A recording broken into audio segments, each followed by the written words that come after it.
তো এই যে ক্লাসিক্যাল ডান্স শিখছেন, বর্তমানে যে আমাদের ইয়াং জেনারেশন বা আপনাদের যে জেনারেশনটা আছে, তারা কিন্তু আসলে ডান্স বলতে ক্লাসিক্যাল ডান্স বা যে ভারতনাট্যম বলছিলেন, এগুলো কিন্তু খুব কমই চিনে। আমরা যে ধরনের ডান্স দেখে অভ্যস্ত, তো সাম্প্রতিক বিষয়গুলো বা ড্যান্সিং জগৎটা, নৃত্যকলার বিষয়টা আপনি কিভাবে দেখছেন?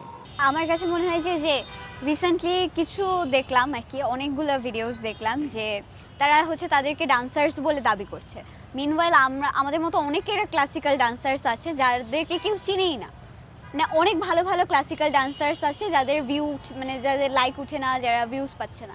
বেসিক্যালি আমরা যারা নাচ নিয়ে পড়াশোনা করেছি, আমরা হচ্ছে পড়েছি কি সুর, তাল ও লয়ের সহযোগে লীলায়িত অঙ্গভঙ্গির মাধ্যমে মনের ভাব প্রকাশ করাকে নৃত্য বলে। নৃত্য। বাট কিছু সো কল ডান্সার্স আছে যারা হচ্ছে ইউটিউবকে গুরু মনে করে, ইউটিউব থেকে নাচ শিখে এরপর হচ্ছে ক্যামেরার সামনে এসে বেতালে যা ভাবে যা ইচ্ছা নাচবে, লাফালাফি করবে, একটু হচ্ছে গাটা করবে, ওটাই হচ্ছে ডান্স। অ্যান্ড পাবলিকও হচ্ছে ওটাকেই ডান্স মনে করছে, বাট অ্যাকচুয়ালি ডান্স ওটা না। অর্ধেক পাউডারে দ্বিগুণ উজ্জ্বলতা, নতুন রিন অ্যাডভান্সড অর্ধেক পাউডারে দ্বিগুণ উজ্জ্বলতা।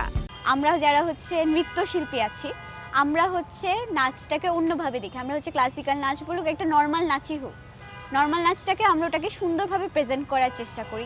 তালের ঠিক থাকবে, লয়ের ঠিক থাকবে, দেখতে সৌন্দর্য মাধুর্য যেন থাকে একটা। বাট আজকাল মানে এখনকার জেনারেশনে যারা ডান্সার্স বলছে যাদেরকে, বা আমরা যারা ডান্সার্স হিসেবে যাদেরকে চিনছি, তারা কিন্তু অ্যাকচুয়াল ডান্সার্স না। তবে এই যে ক্লাসিক্যাল ডান্স যেটা বলছিলাম, যে রবীন্দ্র নজরুল যেমন গানের একটা গ্রামাটিক্যাল ব্যাপার থাকে, ক্লাসিক্যাল ডান্স কিন্তু ড্যান্সে গ্রামাটিক্যাল ব্যাপার। যারা ক্লাসিক ডান্স পারে তারা কিন্তু ওই যে একদম নিচ থেকে মানে পোর খাওয়া যে শিল্পী যেটাকে বলে, যে সব শিখে পড়ে আসা শিল্পী, সেটাই। কিন্তু দিন শেষে এখন তো সবাই শুধু রিচ আর ভিউটাই চিনে, দর্শকরা তো এগুলাই দেখতে চায়।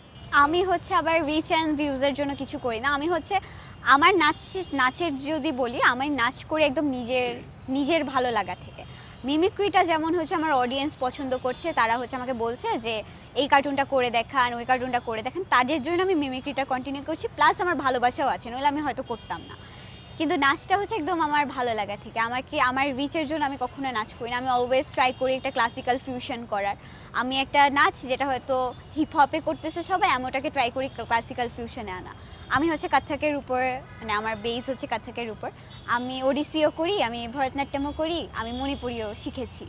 আমি চেষ্টা করি সব কিছু যেন ক্লাসিক্যালের ভিতরে আনার, মানুষ যেন ক্লাসিক্যাল নাচটাকে একটু হলেও বুঝে।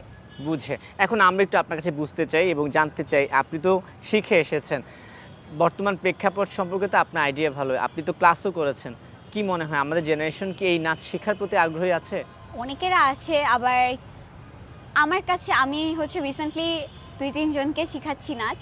আমি শিখাচ্ছি একদম নিজের শখে পেশায়। মানে আমাদের কলেজের কিছু জুনিয়র্স, ওরা আর কি বললো যে আপু তুমি একটু আমাকে নাচ শেখাও, তো ওদেরকে আমি জাস্ট একটু টাইম দিই, সপ্তাহে 1 দিন করে। কিছু কিছু আছে যারা হচ্ছে শিখতে চায়, তাদেরকে শেখাতেও মজা লাগে যে হ্যাঁ ওরা ক্লাসিক্যালটাই শিখতে চাচ্ছে। আছে, এমন না যে নাই, কিন্তু অনেকের আছে না যারা রিচের জন্য, তারা হচ্ছে কিন্তু ইউটিউব